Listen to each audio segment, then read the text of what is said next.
செய்கிற தொழிலை வைத்தோ அவன் செய்கிற செயல்பாட்டை வைத்தோ அதை எப்படி நம்புறதா இவனே அந்த சட்டத்தோட உரிமையை யாருக்குமே அல்லாஹ் தரல. எங்களுடைய தேவனாம் அல்லாஹ் ஜல்ல ஷானஹு வான்முறை குர்ஆனிலே வலக்கத் கர்ரம்னா பனி ஆதமுடைய மக்களை நாம் சங்கையில் இருந்த சிறப்பான படைப்பாக நாம் படைத்திருக்கிறோம் என்பதை அல்லாஹ் வான்முறை குர்ஆனிலே பறைசாற்றுகிறார். ஆக இந்த உலகத்திலேயே மிகச் சிறந்த படைப்பாக எத்தனையோ கோடி படைப்புகள் இருந்தாலும் மிக சிறந்த படைப்பாக அல்லாஹ் மனிதர்களை படைத்திருக்கிறார். அந்த மனிதர்கள் இந்த உலகத்திலே நல்ல மனிதராக வலம் வருவதற்கு உண்டான இரண்டு குணங்களை பற்றி அல்லாஹ் சொல்லி காட்டுகிறார். மனிதர்களே, நீங்கள் கெட்ட எண்ணம் கொள்பவர்களாக இருக்காதீர்கள். இன்றைக்கு ஒரு மனிதன் நமக்குள்ள எப்படி இருக்கின்றோம், நாம தான் பர்ஃபெக்ட், நம்ம தான் சரியானவர்கள், நம்மளுடைய பார்வையை மற்றவர்களுக்கு மேல் நாம் திரிக்கும் பொழுது மற்றவர்கள் கெட்டவர்கள், அவர்கள் சுயநலமிக்கவர்கள் என்பதாக நாம் மற்றவர்களை பற்றி நாம் இன்றைக்கு சான்றிதழ் கொண்டு கொள்கிறோம் இருக்கின்றோம் இல்லையா?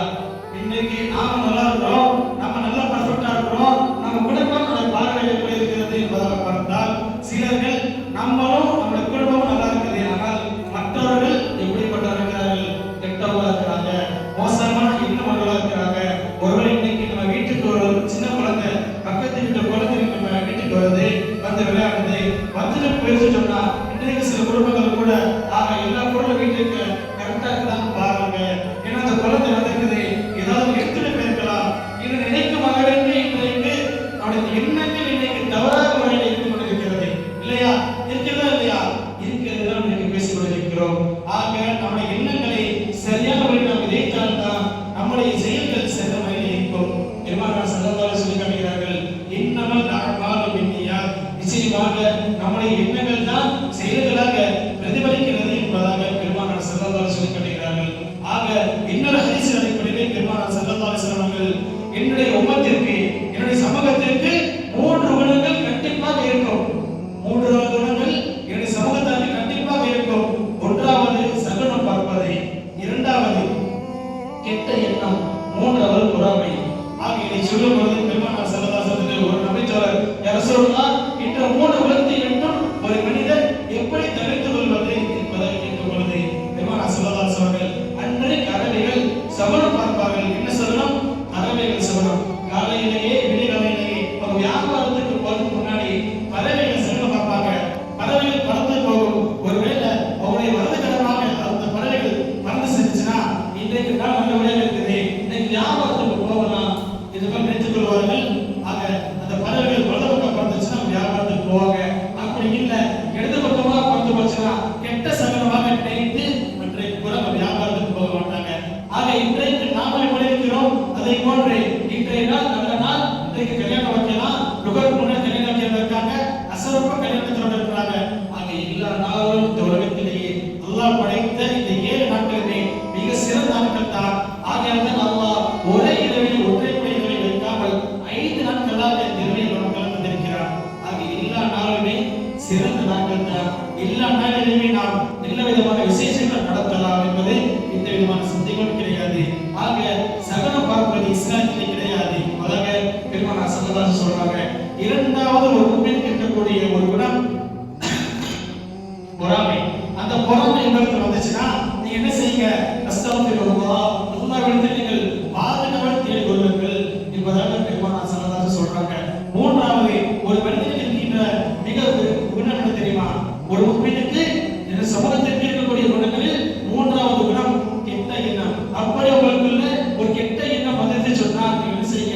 அந்த குணத்தை நீங்கள் நீங்கள் உறுதிப்படுத்தாதீர்கள். அந்த குணத்தை நாம் உறுதிப்படுத்திக் கொள்வதனால் அந்த எண்ணங்கள் நம்முடைய வாய் மூலமாக வார்த்தைகள் வருகின்றது, நம்முடைய செயல்களில் பிரதிபலிக்கிறது. ஆகையால் நம்முடைய குணங்களை நல்ல எண்ணங்களாக, தூய எண்ணங்களாக, நல்ல குணங்களாக நாம் ஆக்கிக் கொள்ள வேண்டும். அடுத்தபடியாக அல்லாஹ் சொல்லும் பொழுது அல்லாஹ் குர்ஆனிலே பேசுகின்ற சகோதரர் ஓதியிருக்கிறார், நம்முடைய சகோதரர்களை பற்றி நாம் எப்படி நல்ல எண்ணங்கள் கொள்ள வேண்டும், அதை போன்று நாம் யாரை பற்றியும் புறம் பேசக்கூடாது, யாரை பற்றியும் புறம் பேசக்கூடாது. ஒன்றைக்கு 2 சகோதரிகள் பெருமானார் ஸல்லல்லாஹு அலைஹி வஸல்லம் நோன்பு வைத்திருக்கிறார்கள். நோன்பு வைத்து சில மனிதர்களை பற்றி புறம் பேசுகிறார்கள். எந்த அளவுக்கு புறம் பேசுறாங்கன்னா அவர்கள் புறம் பேசி அவங்க பேசுறதுனால அவங்களுடைய தொண்டை குழி வரைக்கும் தொண்டை வரைக்கும் அவங்க சாப்பிட்ட உணவு தொண்டைக்குழி நெருங்கி இருக்கிறது. கொஞ்ச நேரத்துல வாந்தி எடுத்துருவாங்க, கொஞ்ச நேரத்துல வாந்தி எடுத்துருவாங்க. அப்படிப்பட்ட ஒரு சூழ்நிலை. இந்த பெண்மணிகளை பற்றி 2 சகோதரர்கள், இந்த பெண்மணி உடனே 2 பேர் அழைச்சு, நாங்க என்ன செய்து நாங்க நோம்பு வச்சிருக்கோம், எங்களுக்கு தொண்டை வரைக்கும் உணவு வந்துச்சு, வாந்தி எடுக்கிற சூழ்நிலை, நீங்க சூழ்நிலை போய் நாங்க என்ன செய்யலாம், நோம்பு முடிச்சுக்கலாமா, வாந்தி ஒரு சூழ்நிலை வாந்தி எடுக்கலாமா, நீங்க போய் கேட்டு வாருங்க சொல்ல அனுப்புகிறாங்க. உடனே அந்த 2 தோழர்களும் பெருமானா சல்லல்லாஹு வராங்க. ரசூலுல்லாஹ் 2 பெண்கள் நோம்பு வச்சிருக்காங்க. அவர் 2 பேரும் அவங்களோட தொண்டை குழிக்கு அவருடைய உணவு அடைந்திருக்கிறது, அவங்க நோம்பை விட்டு விடலாமா, அவர் வாந்தி எடுக்கிறாங்க அனுமதிக்கிறாங்க சொல்லலாம் என்பதாக சொல்லும் பொழுது அந்த 2 பெண்மணிகளையும் நீங்க அழைத்து வாருங்கள் என்பதாக ஸல்லல்லாஹு கட்டளையிடுவார். அந்த 2 தோழர்கள் மேலும் இந்த பெண்மணி அழைத்து வருகிறார்கள். நீங்கள் என்ன செய்தீர்கள் என்று சொல்லலாம், நாங்கள் காலையில் நோம்பு வைத்திருந்தோம், எங்களுக்கு என்ன செய்து இந்த உணவு தொண்டை குழி அடைந்து விடுகிறது, நாங்கள் என்ன செய்து நாங்கள் வாந்தி இருக்கிறதா, நாங்கள் என்ன செய்வது எங்களால் முடியல என்பதாக சொல்லும் பொழுது நீங்கள் செய்ய, நீங்கள் வாந்தி எடுங்கள், நீங்கள் வாந்தி எடுங்கள் என்பதாக பெருமானா ஸல்லல்லாஹு கட்டளையிடுகிறார்கள். அதே போன்று அந்த 2 பெண்மணியுமே வாந்தி எடுக்கிறாங்க. மிகப்பெரிய ஒரு சதை துண்டு வந்து விடுகிறது, ஒரு கரித்துண்டு வந்து விடுகிறது. கவனிச்சீங்களா பெண்களே, கவனிச்சீங்களா, பார்த்தீங்களா? இது என்ன தெரியுமா, நீங்கள் இந்த மனிதர்களை பார்த்து நீங்கள் புறம் பேசுறீங்கல்ல, நீங்க அந்த மனிதரை பத்தி புறம் பேசுறீங்கள். ஆக அவருடைய சதைகளை, அவருடைய கரியை நீங்கள் தின்றிருக்கிறீர்கள். அந்த கரிதான் உங்களுடைய வாயின் மூலமாக ஒரு தொண்டையை நெரித்தது, இப்பொழுது கரியாக விழுந்து உங்களுக்கு முன்னால் விழுந்து கிடைக்கிறது. ஆக உயிரோடு இருக்கிற உங்கள் சகோதரனுடைய கரியை நீங்கள் புறம் பேசுவதன் மூலமாக நீங்கள் சாப்பிட புஸ்தக வைக்கிறீர்களா, நீங்கள் பேசுறதுனால நீங்க அந்த மனிதனுடைய கரியை சாப்பிட்டீங்க. ஆகையால் தான் அந்த 2 துண்டுகள் நீங்கள் பாத்திரத்தில் வந்திருக்கிறது. ஆக நாம் எல்லாம் சிந்திக்க வேண்டும். இன்றைய சண்டை நிகழ்ந்த நாட்கள், ரமலான் நாட்கள், நம்மளை விட்டும் வேகமாக நாட்கள் கடந்து சென்றிருக்கிறது. இன்றைக்கு நாம் 2வது நோன்பை பிடிக்கக்கூடியவர்களாக இருக்கின்றோம். ஆக இன்னும் சில நாட்கள் தான் நம்மோடு இருக்கின்றது. இந்த சண்டை நிகழ்ந்த நாட்களை சரியான முறையில் பயன்படுத்திக் கொள்ள வேண்டும். ஒருவருக்கொருவர் நட்பை பரிமாறிக்கொள்ள வேண்டும். ஒருவருக்கொருவர் கெட்ட விஷயங்களையோ, புறமான விஷயங்களையோ, கெட்ட எண்ணங்களையோ நம்ம உள்ளத்திலே விதைத்துக் கொள்ளக்கூடாது என்பதை நாம் எல்லாம் நம்முடைய உள்ளத்திலே ஆழமாக பதிவு செய்து கொள்ள வேண்டும். அடுத்தபடியாக இன்னொரு முக்கியமான விஷயம் சொன்னால், இன்றைக்கு நாம் எல்லாம் ஒரு விஷயத்தை பற்றி பேசணும் சொன்னால், சிலரை நாம் விட்டு பேசுகின்றோம், கெட்ட எண்ணத்தோடு பேசுகின்றோம். சகோதரர்களே, தாய்மார்களே, சகோதரர்களே, ஒருத்தவங்க நம்மளை பற்றி கெட்ட விஷயத்தை, ஒரு மனிதன் ஒரு தொழிலை சார்ந்தவனாக இருக்கலாம், அந்த மனிதன் குடிகாரனாக இருக்கலாம், அது யாரையுமே அவர் செய்கின்ற தொழிலை வைத்தோ, அவர் செய்கின்ற செயல்பாட்டை வைத்தோ அவர் இப்படிப்பட்டவர் தான் என்று முதல் முடிவு செய்யக்கூடிய உரிமையை யாருக்குமே, அந்த சட்டத்திட்டக்கூடிய உரிமையை யாருக்குமே அல்லாஹ் தரல. அதே மாதிரி ஒரு மனிதன் அல்லது ஒரு பெண்ணை நாம் இப்படிப்பட்டவர் தான் என்பதாக ஒரு பெண்ணை முடிவு செஞ்சுட்டோம்னா, அந்த பெண்ணோ அந்த ஆணோ நாம நல்லவன் நிகழ்ச்சி ஆகணும் என்ற கட்டாயம் யாருமே கிடையாது. கண்டிப்பாக நாம் விளங்கிக் கொள்ள வேண்டும். நம்மை ஒரு மனிதன் கெட்டவன் என்பதாக நம்மிடத்திலே சார்ந்தல் கொடுத்தான். எல்லா மக்களும் நம்மளை பேசினாங்க, கெட்டவன் முடிவு செஞ்சாங்க.